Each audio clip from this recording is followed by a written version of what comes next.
Hey everyone, I'm the Canadian Lad, and today I'm going to give you 10 new details from Spider-Man No Way Home that you might have missed in your first viewing. These are mostly visual details, and I love doing videos like this, because I know how much effort goes into putting all this in the movie. So this is my way of thanking the VFX team for doing what they do. But first, today's video is sponsored by Raid Shadow Legends. Click my link in the description or scan the QR code to download Raid. If you think one boss from Raid Shadow Legends is hard to beat, wait till you battle the newest clan boss, the Hydra. It has multiple heads, each with unique mechanics, so it's like battling multiple bosses. This guy can move damage from itself to your team, rot your champions from the inside, and so much more, so watch out. The trick is to cut off its head and do damage before it can grow back. I love the strategy needed in Raid, like selecting which champions to use when, and I would definitely encourage any new player to join a clan. Fighting a clan boss actually gets you the best weekly rewards. This month, Raid has new releases, like new champions, a brand new faction war script for the Shadowkin, special events, and tournaments. There's even a special fusion event where you can get one of Raid's newest legendary champions. Right now, by clicking the link or scanning the QR code, new players will get free resources and a free mystery champion to kickstart your game. So click my link and see you in the game. Number 1. At the beginning of the film, when Tom's Spider-Man closes the manhole cover, notice the webbing that's attached to the cover slowly drops to the road and dissolves. I'm not talking about this big chunk of web that we can see here. Of course, we all see it. But this thin layer of web that slowly dissolves is such a great attention to detail, considering it's all CGI. Even at the end of the film, when Tom swings to the top of the Statue of Liberty, we can see the same effect again, and this time it is even moving because of the wind. Details like this are hard to notice in the theater. Plus, in all previous installments, the webs would just vanish into thin air, rather than leaving a trail behind. So with each installment, the CGI keeps getting better. Number 2.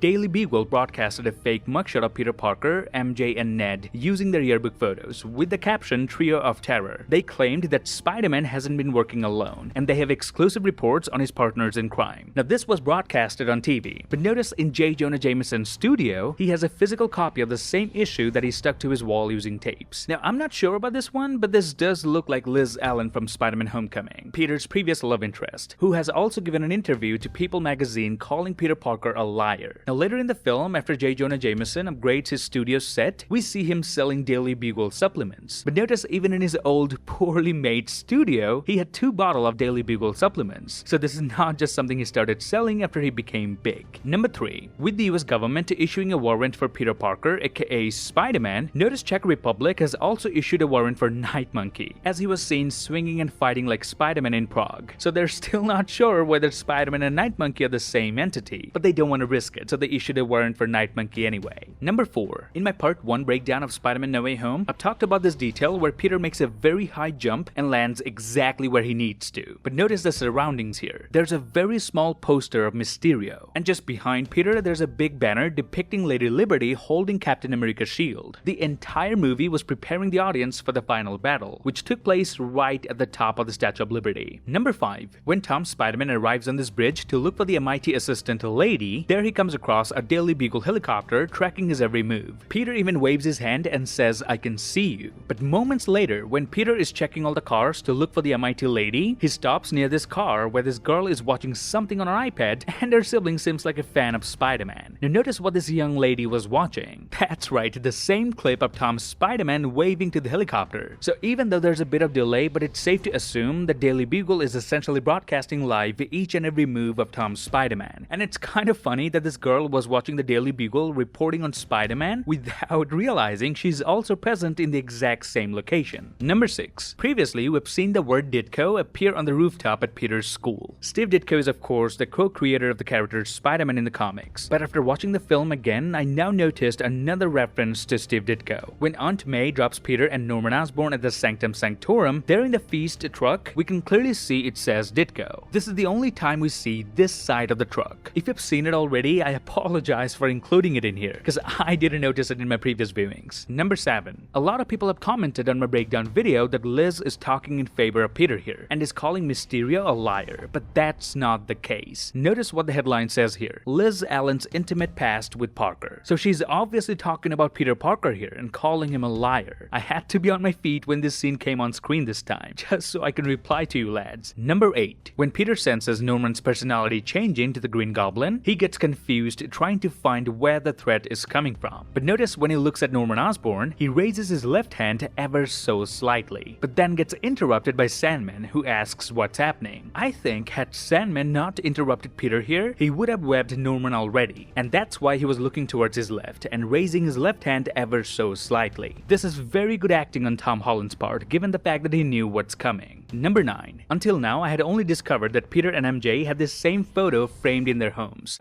Please watch my entire breakdown of No Way Home if you haven't already. Now, upon a closer inspection, I found the same photo in Ned's house as well. But what's interesting is the fact that Jon Watts showed us a single shot of the sewing machine in Ned's house. This looks incredibly similar to the one we've seen Peter using at the end of the film to make his new red and blue suit. And notice the sewing machine was right by the window, as we're able to see lights flashing outside. So Peter, who lost everything by the end of the film, even his academic record, may not be able to afford a sewing machine. Although these are not that expensive, but I think it's a possibility that Peter may have just taken it from Ned's house through the window, which is not something Peter would do, but I feel if he did it, he will return it as well when he's able to afford one by himself. Number 10. In my previous breakdown, I mentioned how Toby and Andrew fought Electro together, and even though Andrew took more hit, but it was Toby who ended up feeling more physical pain than Andrew, as he was holding his chest, but Andrew was just out of breath. Now, I said the reason may be because Toby Spider-Man is getting older, but you lads probably send me like 1,000 emails saying I was wrong, and that Andrew wasn't much affected by Electro because he already upgraded his suit in The Amazing Spider-Man 2 so that he won't get electrocuted fighting Electro.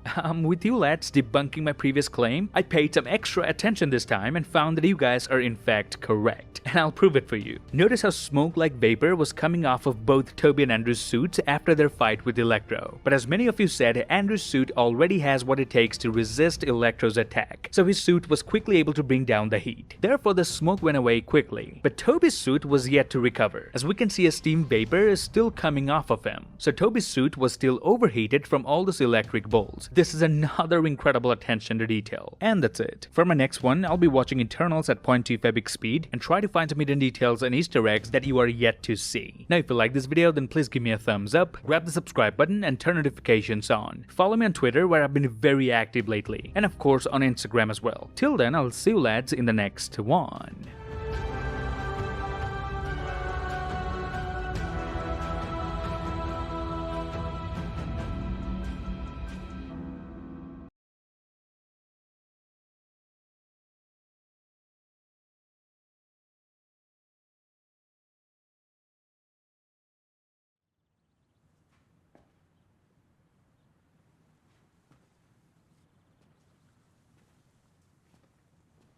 You're still here.